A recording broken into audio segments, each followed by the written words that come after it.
Assalamualaikum warahmatullahi wabarakatuh. Saya dari Institut Agama Islam Negeri Parepare. Nama saya Fitri Resyanti Basri, NIM 191100104. Pendidikan Islam pada masa penjajahan Belanda dan Jepang. Pendidikan Islam pada masa penjajahan Belanda.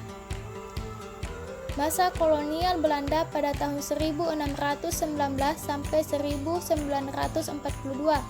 Masa penjajahan Belanda, kekuatan Belanda semakin menjulang hanya dalam rentangan abad ke-17. Belanda bahkan menjadi kekuasaan terbesar di Hindia Timur, mengeksploitasi kekayaan di Indonesia, menekan politik dan kehidupan keagamaan.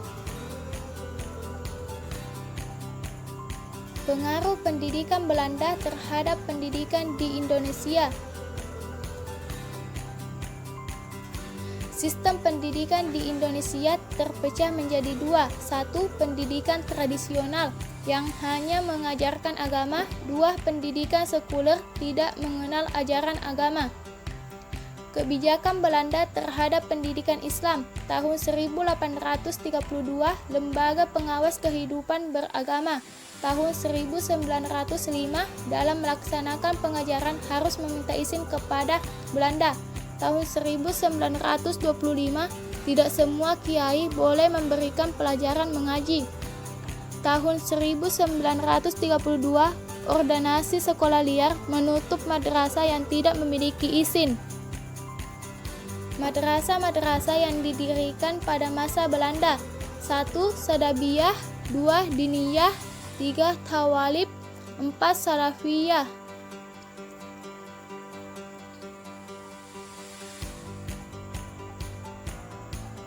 Periode pendidikan Islam pada masa penjajahan Belanda.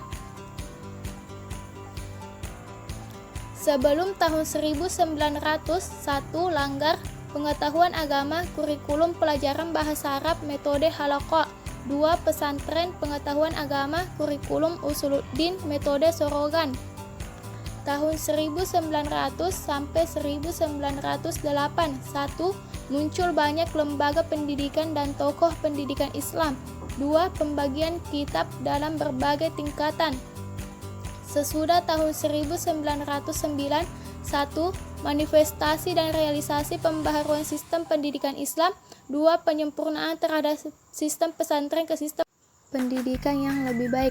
Selanjutnya, pendidikan Islam pada masa penjajahan Jepang. Sikap penjajah Jepang terhadap pendidikan Islam sangat lunak, sehingga ruang gerak pendidikan Islam lebih bebas dibandingkan dengan zaman penjajahan Belanda.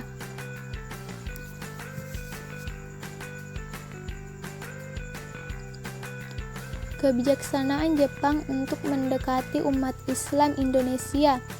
1. KUA. Zaman Belanda dipimpin oleh orientalis. Zaman Jepang dipimpin oleh ulama Islam, yaitu Kiai Haji Hasyim Asy'ari. 2. Sekolah negeri diberi pelajaran budi pekerti yang isinya identik dengan ajaran agama. 3. Pondok pesantren yang sering mendapat kunjungan dan bantuan dari pembesar Jepang. Pendidikan pada masa penjajahan Jepang. 1. Sekolah-sekolah. 2. Pembangunan dan perkembangan. 3. Pelosok pendesaan. 4. Guru-guru mendapat pelatihan. 5. Bahasa Indonesia menjadi bahasa pengantar semua sekolah dan menjadi mata pelajaran. Karakteristik sistem pendidikan Jepang. 1. Dihapusnya dualisme pendidikan.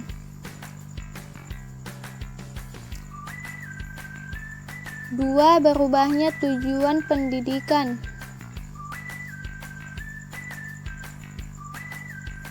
3. Pendidikan dilatih agar mempunyai semangat perang.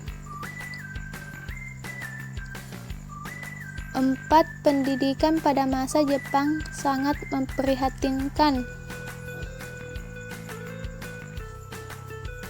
5. Proses pembelajaran diganti kegiatan yang tidak ada kaitannya dengan pendidikan. 6. Pemakaian bahasa Indonesia sebagai bahasa resmi. Thank you.